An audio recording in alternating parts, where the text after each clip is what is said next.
Hi guys, it's Cindy the Scrapologist. I'm here with a very quick tip for you today.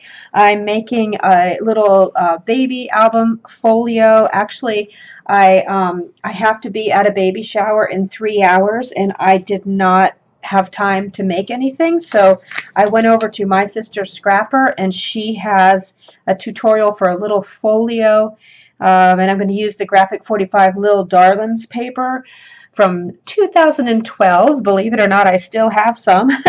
And but because I'm rushing, my corners did not turn out.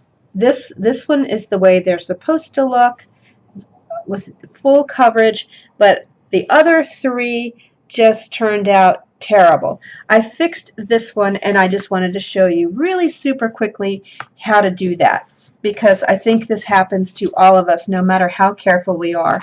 So it's just super simple. It's going to take me literally 1 minute to show you. I just cut a square,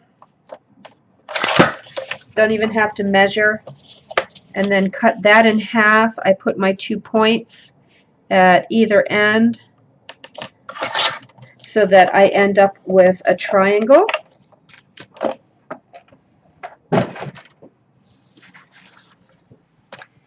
And then I just glue my triangle on the corner like this.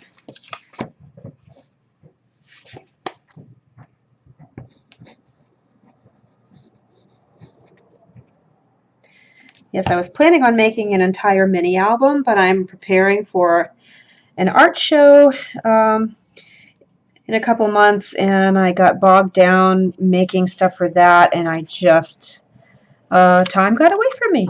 Whoopsie. Uh-oh. Here we go. All right, so I'm just going to glue that down.